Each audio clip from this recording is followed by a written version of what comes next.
Hello students. आज हम assessment year 14-15 में जो डिडक्शंस के चैप्टर में अमेंडमेंट्स आई हैं मेनली उनको डिस्कस करना शुरू करेंगे। ज़्यादा अमेंडमेंट्स नहीं हैं, छोटी छोटी अमेंडमेंट्स हैं। सबसे पहले हम डिस्कस करेंगे जो लाइफ इंश्योरेंस प्रीमियम की डिडक्शन है। आपको पता है जब हम लाइफ इंश्योरेंस प्रीमियम पे करते हैं तो सेक्शन 80C में डिडक्शन मिलती है। अगर मैं असेसमेंट ईयर 13-14 के प्रोविजंस को रिवाइज कराऊं तो उसमें आपको जो भी प्रीमियम पे किया हो वो 10% ऑफ पॉलिसी अमाउंट तक एलिजिबल था। जैसे अगर हमारी 2 लाख की पॉलिसी है तो साल का 10% मैक्सिमम डिडक्शन उसमें मिल सकती है, यानी कि प्रीमियम अगर 20,000 है तो 20,000 की डिडक्शन मिलेगी। लेकिन अगर प्रीमियम ज़्यादा है तो मैक्सिमम 20,000 तक डिडक्शन मिलेगी अगर पॉलिसी 2 लाख की है। ये एक एग्जाम्पल बता रहा हूँ, प्रोविजन नहीं। अब इस प्रोविजन में एक चेंज लाए हैं ये लोग, और वो ये कि अगर कोई बंदा सेक्शन 80 यू के हिसाब से फिजिकली डिसेबल्ड है या सीवियरली डिसेबल्ड है, डिसेबिलिटी 40% होती है, सीवियर डिसेबिलिटी 80% और मोर होती है, तो बजाय 10% के ये लिमिट 15% कर दी है। इसी तरह से एक सेक्शन और आपने याद हो तो पढ़ा होगा 80DDB, उसमें था कुछ बीमारियों के नाम थे लाइक कैंसर, एड्स वगैरह। तो वो लोग जो स्पेसिफाइड डिसीजेज से सफ़र कर रहे हैं इस समय, उनके लिए भी ये लिमिट बढ़ा के 15% की है। मैं फिर से रिपीट करता हूँ, पुराना जो 80C था उसमें 10% की लिमिट थी कि जो अगर आपकी पॉलिसी से 2 लाख की है तो 10% 20,000 मैक्सिमम अलाउड है, 5 लाख की है तो मैक्सिमम 50,000 पर एनम अलाउड है। अब इस लिमिट को उन लोगों के लिए जो फिजिकली डिसेबल्ड हैं या स्पेसिफाइड डिसीजेज से सफ़र कर रहे हैं, ट्रीटमेंट करा रहे हैं, उनके लिए लिमिट 10 से उठाकर 15% की है। असेसमेंट ईयर 14-15 लेटेस्ट चेंज है ये, जैसे कि आप इस स्लाइड में भी देख सकते हैं। असेसमेंट ईयर 14-15 से ये लिमिट रेज कर दी गई है 15%। किन लोगों के लिए? जो कि सफ़र कर रहे हैं डिसेबिलिटी से 40% और more, they are called disabled persons. और सीवियर डिसेबल्ड कहलाते हैं वो जो कि 80% और मोर है, और ये चलता है एज पर सेक्शन 80U। इसी तरह से सेक्शन 80DDB में कुछ लोग हैं, कुछ बीमारियां हैं जिनके नाम लिखे हैं, जो लोग उनसे सफ़र करते हैं उनको कोई कुछ बेनिफिट मिलता है सेक्शन 80DDB में। अभी उन लोगों के लिए सेक्शन 80C में भी एक तरह से चेंज करके लिमिट 10% से 15% कर दी है। यहाँ मैंने क्लैरिफाई किया है कि ये जो दो स्पेसिफाइड लोग हैं, disabled and suffering from specified disease, सिर्फ इनके लिए 10 से लिमिट 15% हुई है। ओवरऑल नहीं समझ लेना है कि सब कुछ ही 15% हो गया। तो यानी कि बाकी लोगों के लिए जो कि नॉर्मल लोग हैं, हेल्दी लोग हैं, उनके लिए लिमिट अभी 10% पर मेंटेन की गई है। इसी से मिलता जुलता सेक्शन होता है सेक्शन 1010D, जो कि इस तरह की पॉलिसी के मिलने वाले मेच्योरिटी अमाउंट पे एग्जेम्पशन देता है। ऑब्वियसली फिर करस्पॉन्डिंग चेंज वहाँ भी किया गया है, और अब जो भी लेटेस्ट पॉलिसीज इशू हो रही हैं उनके लिए ये लिमिट अब उठा के वहाँ पर भी 15% कर दी गई है। तो मैंने इस स्लाइड में यही लिखा है, 1010D is denied if the premium contribution is more than 10%। लेकिन अभी जो मैंने लोग बताए दो, कौन कौन से, जो डिसेबल्ड हैं और जो 80DDB के हिसाब से स्पेसिफाइड डिसीजेस से सफ़र्ड हैं, उनके लिए अब ये लिमिट लेटेस्ट पॉलिसीज जो इशू हो रही हैं उनमें 15% कर दी गई है। यहाँ पर मैंने ये भी क्लैरिफाई कर दिया हाथ के हाथ आपको कि जो ओल्ड पॉलिसीज हैं उनके लिए लिमिट अभी 10% कंटिन्यू रहेगी। चलिए अब इसके ऊपर एक हम क्वेश्चन करके देखते हैं ताकि हम समझ पाएँ कि इसका क्या प्रैक्टिकल इम्प्लीकेशन होना चाहिए। ये क्वेश्चन के अंदर मैंने इस तरह से कुछ क्रिएट किया है डेटा कि सपोज मिस्टर एक्स की बिजनेस इनकम 8 लाख है और उसने लाइफ इंश्योरेंस प्रीमियम पे किया है। अपनी लाइफ पे उसने 40,000 दिए हैं जबकि पॉलिसी 3.5 लाख की है। और उनके दो रिलेटिव्स भी हैं, एक कैंसर से सफ़र कर रहे हैं, जैसे अभी हम थोड़ी देर पहले डिस्कस कर रहे थे 80DDB के हिसाब से 1 लाख की पॉलिसी में 20,000 दिया है। और एक और रिलेटिव हैं जो कि 30% उनको ब्लाइंडनेस है और 18,000 पे किया है, पॉलिसी अमाउंट 1.5 लाख है। We have to compute is taxable income. Let's revise the question again. 8 lakh रुपए इनकम थी सपोज, और खुद की पॉलिसी पे 3.5 लाख के 40,000 रुपये प्रीमियम दिया है, और रिलेटिव्स में 1 लाख की पॉलिसी पे 20,000 जो कैंसर से पीड़ित हैं, और 1.5 लाख की पॉलिसी पे 18,000 जो 30% ब्लाइंडनेस से सफ़र कर रहे हैं। मैं एक बार इसको वर्बली आपको एक्सप्लेन करता हूँ। देखिए, कोई और इनकम तो है नहीं, इसका मतलब business income 8 lakh, other incomes nil, gross income 8 lakh, ये तो क्लियर ही हो गया। अब इसके आगे आ जाता है कि सेक्शन 80C में ये जो LIC वाली डिडक्शन है ये कितनी मिलेगी। सबसे पहले हम पकड़ते हैं पॉलिसी अमाउंट 3,50,000 है। अभी हमने आपको पढ़ाया कि जो 80 DDB से सफ़र कर रहे हैं या जो डिसेबल्ड हैं उनके लिए लिमिट 10% से रेज करके 15% की है, लेकिन एक नॉर्मली हेल्दी एसएससी के लिए लिमिट 10% ही है। तो उस हिसाब से इनका जो पॉलिसी अमाउंट है 3.5 लाख, 3,50,000, इस पर इसका मतलब डिडक्शन 10% ही मिलने वाली है, एंड दैट इज़ 35,000। इसका मतलब 40,000 में से 35,000 डिडक्शन के लिए एलिजिबल होगा। Out of 40,000, 35,000 shall be eligible for deduction. बाकी के 5,000 पर कोई ट्रीटमेंट नहीं होगी, दैट इज एक्सेस एक्सपेंडिचर। जहाँ तक जो रिलेटिव कैंसर से पीड़ित हैं, सफरिंग फ्रॉम कैंसर हैं, उनके लिए पॉलिसी अमाउंट 1 लाख है। जैसा कि असेसमेंट ईयर 14-15 में लेटेस्ट चेंज आया है, ये लिमिट बढ़ाकर कर दी गई है 15%। तो इस हिसाब से ये 20,000 की जगह पूरा तो नहीं मिल पाएगा, लेकिन लिमिट रेज कर दी गई है और अब डिडक्शन जो मिलेगी वो 15,000 तक मिल जाएगी। 15% अब लिमिट हो गई है उन लोगों के लिए जो 80 DDB से की स्पेसिफाइड डिसीज से सफ़र कर रहे हैं। जहाँ तक स्पेसिफाइड रिलेटिव 2 का सफ़र है, जो ब्लाइंडनेस है, वो क्वेश्चन बता रहा है 30%। अगर हम ये ब्लाइंडनेस या अदर डिसेबिलिटीज़ को स्टडी करें सेक्शन 80U के हिसाब से, तो डिसेबल्ड उसी को मानते हैं जिसको गवर्नमेंट हॉस्पिटल्स ने या इस तरह से जो स्पेसिफाइड अथॉरिटीज़ है, मेडिकल अथॉरिटीज़ है, उन्होंने सर्टिफाई किया हो और डिसेबिलिटी मिनिमम 40% होनी चाहिए। यहाँ 30% है, इसका मतलब इनको हम एक तरह से हेल्दी एसएससी की कैटेगरी में रखेंगे, though they are not healthy but will treat them like them. तो उस हिसाब से 10% ही बनता है मैक्सिमम। तो 1.5 लाख की पॉलिसी में maximum 15,000। On A policy amount of 1,50,000 the maximum deduction eligible is only 10%, that is 15,000। ठीक है ना। तो यही सारे पॉइंट्स को यूज़ करके अब मैंने इसका सोल्यूशन भी इसका आगे तैयार किया हुआ, आप इसको स्टडी कर सकते हैं। तो मैंने इसमें दिया है मेन इशू है वो है 80C। तो अपनी लाइफ पर यहाँ एक्सप्लेन किया जा रहा है कि जो डिडक्शन मिलनी है वो 10% तक मिलनी है, मैंने पहले आपको समझाया। तो उस हिसाब से 3.5 लाख पे 3,50,000 मैक्सिमम 10%, 35,000 उसको डिडक्शन मिलनी है, और जो बैलेंस 5,000 है उसकी कोई ट्रीटमेंट नहीं है। ऑब्वियसली कहीं पर भी अगर हम कोई खर्चा करते हैं और उसका कुछ पोर्शन अगर एलिजिबल है तो ठीक है, बात खत्म। तो 35,000, 35,000 पे डिडक्शन मिल जाएगी, बाकी के 5,000 की कोई ट्रीटमेंट है नहीं। ऑब्वियसली कोई इनकम थोड़ी बन जाएगी। कुछ बच्चे कंफ्यूज हो जाते हैं, बैलेंस का क्या होगा, मैं पूछता हूँ, बोलते हैं जी इनकम बन जाएगी। अरे भैया खर्चा है, इनकम कैसे बन जाएगी।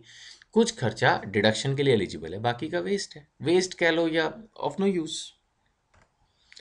जहाँ तक केस 2 है, कैंसर जो है वो 80 DDB की स्पेसिफाइड डिसीज़ है, तो ऑब्वियसली लिमिट 15% हो गई है, तो यहाँ पर 15% अलाउड होगा। तो यही चीज़ एक्सप्लेन की गई कि 1 लाख की पॉलिसी पे जो डिडक्शन मिल रही है वो मिल रही है फिर इनको 15%, दैट इज 15,000। ना अगर हम थर्ड केस की बात करें तो इसमें ब्लाइंडनेस जो है वो ओनली 30% है, जबकि जो सेक्शन 80U का अट्रैक्शन होता है वो तभी एप्लीकेबल होता है जब ब्लाइंडनेस या कोई भी डिसीज़ जो उसमें या डिसेबिलिटी जो उसमें मैंशनड है वो 40% और मोर हो। सो अभी यहाँ पर क्योंकि ब्लाइंडनेस क्वेश्चन में सिर्फ 30% दी गई है, तो it will be treated like a normal case. So अगर नॉर्मल केस है तो डिडक्शन मिलेगी only 10% of the sum insured, और सम इंश्योर्ड क्वेश्चन में दिया ही हुआ था 1,50,000। सो 10% में, जैसे कि मैंने पहले भी एक्सप्लेन किया, मैक्सिमम 15,000। सो टोटल डिडक्शन अगर हम देखें तो पहले केस में 35,000, दूसरे में 15 और तीसरे में भी 15।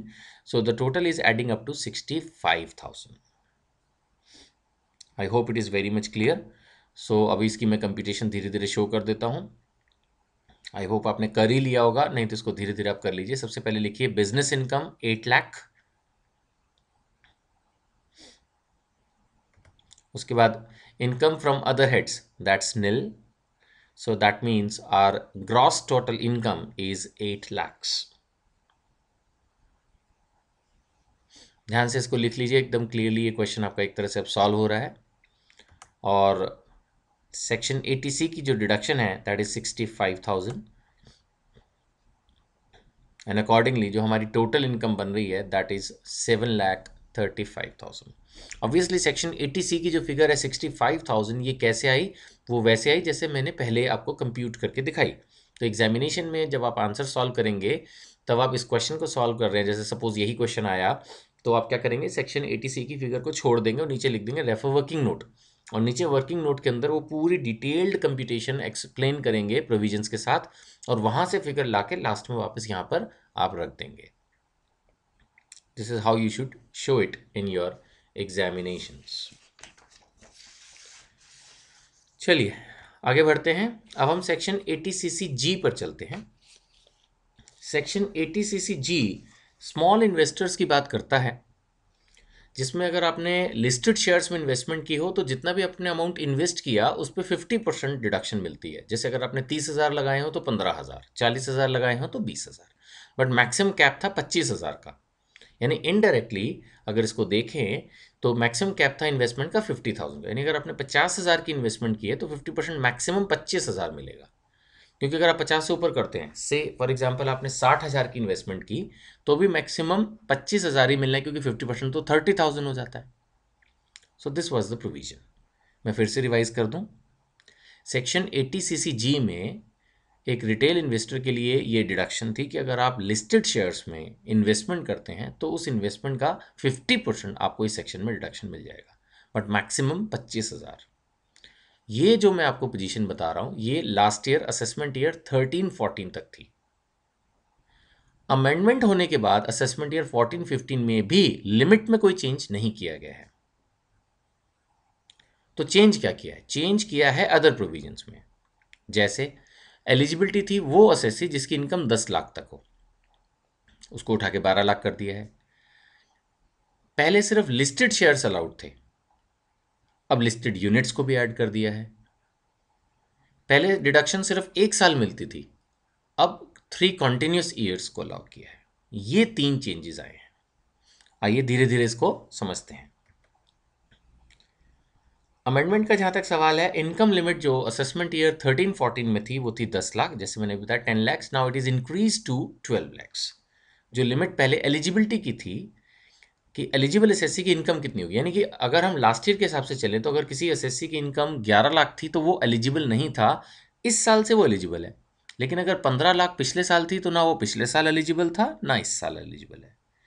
यानी you can say a small income group का जो एसएससी है उसके लिए ही ये सेक्शन है। बहुत हाई इनकम ग्रुप्स के लोगों के लिए ये सेक्शन नहीं है। इसी तरह से लास्ट ईयर तक सिर्फ लिस्टेड शेयर्स कवर्ड थे, लेकिन अभी लिस्टेड यूनिट्स भी एलिजिबल हैं। यानी कि लिस्टेड शेयर को हटाया नहीं गया है, अभी 2 चीजें एलिजिबल हैं डिडक्शन लेने के लिए, that is listed shares and listed units. पहले ये डिडक्शन सिर्फ 1 साल मिलती थी, असेसमेंट ईयर 13-14 तक। This deduction is allowed only in 1 year in the life of the assessee, but अभी जैसा मैंने पहले भी बताया, अभी ये 3 साल के लिए एलिजिबल हो गई है। जहाँ तक लिमिट का सवाल है, मैंने पहले भी आपको बोला कि जो 50% ऑफ इन्वेस्टमेंट थी या 25,000 की जो लिमिट थी, इसमें कोई चेंज नहीं है। There is no change in this position and it is going as it is.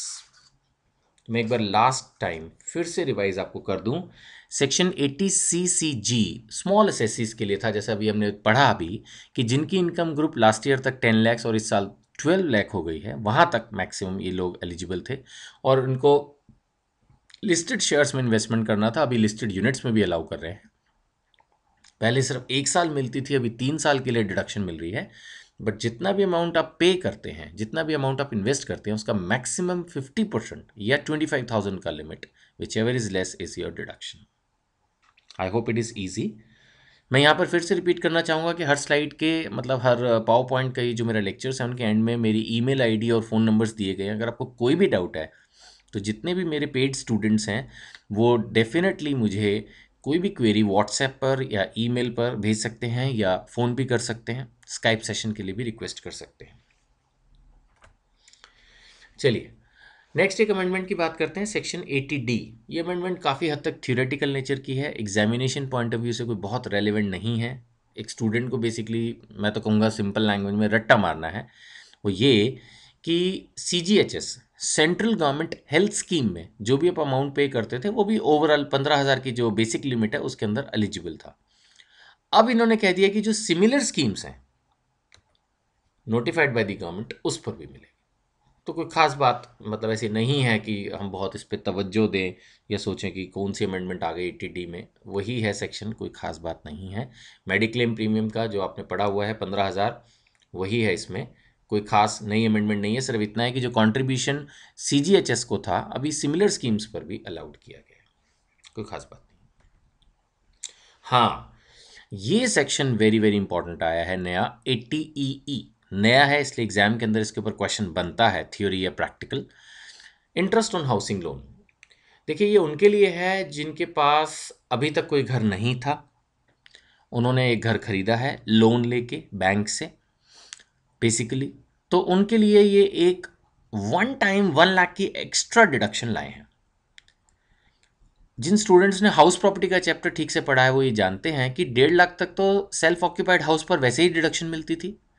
एक तरह से सिर्फ असेसमेंट ईयर 14-15 के लिए ये लिमिट इन्होंने 2.5 लाख की है।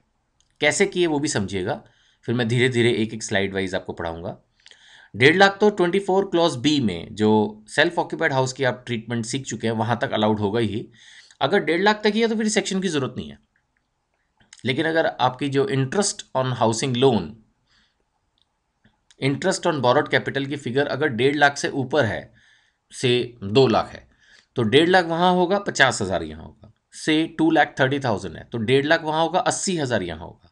से 2,60,000 है तो 1.5 लाख वहाँ होगा, 1 लाख यहाँ होगा और 10,000 की कोई ट्रीटमेंट नहीं होगी। This is the section. एक और बात इस सेक्शन में, अगर बाय द वे आपकी डिडक्शन इस साल 1 लाख पूरी नहीं मिली, जैसे कि मैंने अभी थोड़ी देर पहले एक एग्जांपल लिया कि आपकी इंटरेस्ट की फिगर 2,30,000 पर एनम है, तो मैंने क्या बोला था 230 में, 1.5 लाख 24 क्लॉज बी में और 80,000 80,000 80E में। लेकिन 20,000 की डिडक्शन आपकी बच गई, यानी कि आपको जो बेनिफिट मिला वो मिला 1,50,000 एंड 80,000 का।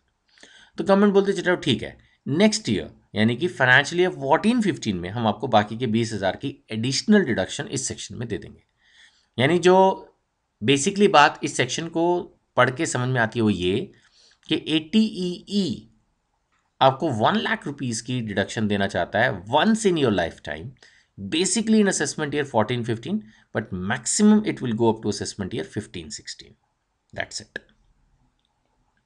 आइए धीरे धीरे सेक्शन को थियोरी वाइज पढ़ें, और इसके ऊपर एक छोटी सी इलस्ट्रेशन भी मैंने क्रिएट किया उसी स्टाइल की जैसे मैं अभी समझा रहा था। तो अगर मैं इसको पढ़ता हूं तो benefit is only for the first time home buyers, naturally जिनके पास पहले से घर है उनके लिए 80EE नहीं है। और दूसरा, interest on borrowed capital 1.5 lakh से ऊपर हो। अब ये मत सोचिएगा कि 1.5 लाख से कम है तो कुछ बेनिफिट ही नहीं है, एक्चुअली वो 1.5 लाख तक तो गवर्नमेंट ने पहले ही कवर किया हुआ सेक्शन 24 क्लॉज बी में, इसलिए फिर उनके लिए भी 80EE काम नहीं आएगी। यहाँ मैंने क्लियर भी किया स्लाइड में कि डिडक्शन अप टू 150 तो सेक्शन 24 क्लॉज बी में आप क्लेम कर ही सकते हैं हाउस प्रॉपर्टी की असेसमेंट में या हाउस प्रॉपर्टी की कंप्यूटेशन में। इसके कुछ फीचर्स हैं, एक एक करके मैं ले रहा हूँ। सबसे पहली बात, हाउसिंग लोन जो है वो बैंक या किसी फाइनेंशियल इंस्टीट्यूशन से होना चाहिए, यानी अगर आपने किसी फ्रेंड या रिलेटिव से लिया है तो वो इंटरेस्ट इस सेक्शन में कवर नहीं होगा। जबकि याद रखिएगा सेक्शन 24 क्लॉज बी में ऐसी कोई रिक्वायरमेंट नहीं है, यानी कि अगर आपने फ्रेंड या रिलेटिव से भी लिया है तो भी 24 क्लॉज बी तो मिलेगा, 80EE नहीं मिलेगा। 80EE तभी मिलेगा जब आपने लोन बैंक या किसी फाइनेंशियल इंस्टीट्यूशन से लिया हो। नेचुरली करंट ईयर का सैंक्शन लोन होना चाहिए, और लोन की भी लिमिट लगाई है, सिर्फ 25 लाख तक का लोन हो। एक लिमिट और भी है कि घर भी 40 लाख तक का हो। Yes, the value of residential house is up to ₹40 lakh, यानी छोटे घरों के लिए इन्होंने किया है। बेसिकली आज की तारीख में अगर हम दिल्ली या बिग सिटीज़ की बात करें तो यहाँ तो MIG फ्लैट भी नहीं आता इतने में आजकल। तो उस हिसाब से I think they are talking about small residential houses like 1 BHK 2 BHK, या जो पुरानी लैंग्वेज में बात करें तो जनता फ्लैट और LIG flats, I think they are talking about that. So वहाँ तक के लिए ये बेनिफिट जो है वो दिया गया है। एंड ऑब्वियसली जैसे मैंने कहा फर्स्ट टाइम होम बायर्स के लिए है, तो एसएससी के पास अभी उस डेट पर कोई अपना घर जो है वो नहीं होना चाहिए। अगर डिडक्शन है तो ये जितनी भी फिगर अबव है, यहाँ पर एक ध्यान देने लायक फिगर है, दैट इज अबव, इस पे प्लीज ध्यान दीजिएगा। अबव तो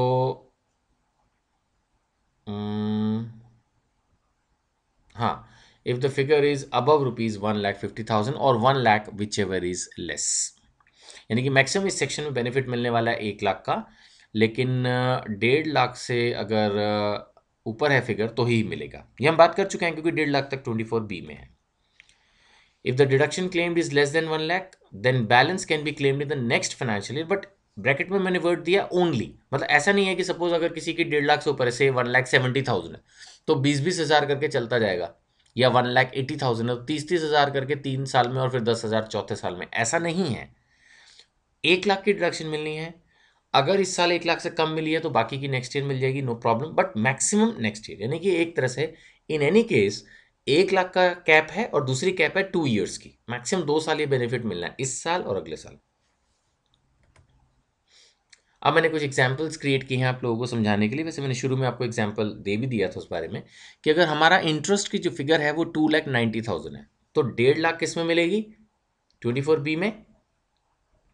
1,00,000 मिलेगी 80E में, और अभी भी 2.5 लाख हुआ, बच गया 40,000, उसकी कोई ट्रीटमेंट नहीं है। आई होप इट इज क्लियर। 1,50,000 जाएगा 24B में, 1,00,000 जाएगा 80E में, और कोई ट्रीटमेंट नहीं होगी बाकी की 40,000 की। I hope it is very clear. I have repeated it many a times. एक और example, suppose interest payable to 40 है, अब क्या होगा? अब ये होगा कि 1,50,000 मिलेगी 24B में, 1,50,000 इन 24 क्लॉज बी, 90,000 मिलेगी 80E में, दैट्स इट, हो गया पूरा 150 एंड 90। लेकिन 1,00,000 पूरा नहीं हुआ तो 10,000 बच गया, बेनिफिट ऑफ 80E वो उससे नेक्स्ट ईयर मिलेगी। देखते हैं, तो 13-14 में 150 मिलेगी 24B में, 90 मिलेगी 80E में, और इन द नेक्स्ट ईयर फिर से 1,50,000 तो खैर 24B में मिली जाएगी, लेकिन 80E में मिलेगी सिर्फ 10,000। ये 10,000 कौन से हैं? वो 10,000 जिसकी अभी डिडक्शन क्लेम नहीं हो पाई, दैट्स इट। इससे ज़्यादा इसमें कुछ भी नहीं है, बहुत सिंपल सेक्शन है। और ये 10,000 कौन से हैं? जो 1,00,000 के बाकी बचे हुए थे। चलिए मैं एक बार फिर से लास्ट टाइम इसको रिवाइज करा दूं। सेक्शन 80EE उन लोगों के लिए है जिन्होंने पहली बार घर खरीदा है और सेल्फ ऑक्यूपाइड घर खरीदा है, और उनका जो इंटरेस्ट ऑन बॉरोड कैपिटल है वो 1,50,000 से ऊपर है। अगर ऐसा होता है तो section 80EE financial year 13-14 means assessment year 14-15 में मैक्सिमम 1,00,000 की डिडक्शन देने के लिए तैयार है। अगर कुछ डिडक्शन बच जाती है तो वो मैक्सिमम नेक्स्ट ईयर में मिल सकती है। एलिजिबिलिटी रिक्वायरमेंट ये है कि असेसी के पास कोई घर ना हो, लोन करंट ईयर में सैंक्शनड हो, मैक्सिमम 25 लाख हो, घर की कीमत मैक्सिमम 40 लाख, और लोन किसी बैंक या फाइनेंशियल इंस्टीट्यूशन से लिया गया हो। These are the major points of section 80EE। 80G में कोई खास अमेंडमेंट नहीं है, सिंपल सी बात है। अगर जिन स्टूडेंट्स ने लास्ट ईयर ध्यान से स्टडी किया होगा तो जो नेशनल चिल्ड्रंस फंड में डोनेशन थी वो पहले लिमिट, उस पर जो डिडक्शन मिला करती थी वो that was 50%, now it is 100%। I am repeating, national children's fund में जो हमारी डोनेशन है वो लास्ट ईयर तक 50% एलिजिबल होती थी डिडक्शन के लिए। जैसे अभी भी राजीव गांधी फाउंडेशन वगैरह पे 50% चल रही है, तो वो उसमें कोई चेंज नहीं है, लेकिन हाँ ये लिमिट इस पर्टिकुलर फंड के लिए 50% से 100% करती है। 80 GGB GGC जिन स्टूडेंट्स को याद हो तो पॉलिटिकल पार्टी के कॉन्ट्रीब्यूशंस के लिए ये डिडक्शन होती थी। इसमें अब इन्होंने कैश के लिए मना कर दिया है, no deduction allowed in respect of contribution by way of cash. एक तरह से काला धन आप पॉलिटिकल पार्टीज को डोनेट नहीं कर सकते हैं, व्हाइट मनी दीजिए। 80IA इसमें भी कोई खास amendment examination point of view से रेलेवेंट नहीं है। आपको ध्यान होगा 80IA वगैरह में सभी में ना एक टाइम लिमिट रहती है कि आपने इन्वेस्टमेंट करनी है एक पर्टिकुलर सेक्टर में, जैसे पावर सेक्टर में, टेलीकॉम सेक्टर में, तो उसकी एक डेट रहती है कि इतनी डेट तक करनी है। तो इसमें जो लास्ट ईयर तक जो डेट थी दैट वाज 31 मार्च 2013, अभी इसको और 1 साल बढ़ा दिया गया है। That's it. बस इतना ध्यान रखना है कि पावर सेक्टर के लिए 80 IA में जो डेट की लिमिट थी, जिसको सनसेट लिमिट्स भी कहते हैं कई बार, that has been increased by 1 more year, 31 मार्च 2014 तक ले आए हैं इसको। हाँ, 80JJA में भी एक छोटी सी अमेंडमेंट आई है जो कि काफ़ी हद तक थ्योरेटिकल नेचर की है। वो ये है कि जैसे हमने उसमें पढ़ा था कि जो वर्कर्स को वेजेस मिलती है उस पर 30% जो है कंपनी को एडिशनल डिडक्शन मिलती है, यानी 100% तो मिल ही जाती है बिजनेस हेड में, 30% 80JJAA में मिलती है। अभी ये क्लैरिफाई किया है कि ये वर्कर्स वो होने चाहिए जो फैक्ट्री में लगे हों। और कहाँ वर्कर्स लगे होते हैं, और लगे होते हैं ना गोडाउन वगैरह में। तो इसलिए ये क्लियर किया गया है कि जो वर्कर्स गोडाउन या सिमिलर अदर एरियाज में हैं, उनको जो वेजेस देंगे उस पर 80JJAA नहीं मिलेगी। मैं फिर से रिपीट कर रहा हूं, 80JJAA में ये नई क्लैरिफिकेशन ऐड की गई है कि जो वर्कर्स की वेजेस पे 30% एडिशनल डिडक्शन मिलती थी, ये वर्कर्स वो वर्कर्स होंगे जो फैक्ट्री में काम कर रहे हैं। दैट मीन्स अगर गोडाउन या अदर एरियाज में जो वर्कर्स काम कर रहे हैं जो फैक्ट्री नहीं कहलाएगी, उन वर्कर्स की वेजेस पर सिर्फ 100% डिडक्शन मिलेगी नॉर्मल, जो एडिशनल 30% डिडक्शन की बात है वो नहीं मिलेगी। That's it. इतनी ही अमेंडमेंट्स हैं डिडक्शन में। आई होप मैंने इसको सारा क्लियर किया होगा। कोई डाउट हो तो इसी चैप्टर को आप दोबारा से जो है पढ़ सकते हैं, रिवाइज कर सकते हैं इसी वीडियो के थ्रू। और फिर भी अगर डाउट्स हो तो आप मुझे मेल कीजिए या व्हाट्सएप कीजिए, फ़ोन कीजिए, जैसे भी मैं आपको ये क्लियर कर दूंगा। I am always ready for helping you, और कभी भी आप मुझसे बात कर सकते हैं। Thanks, bye.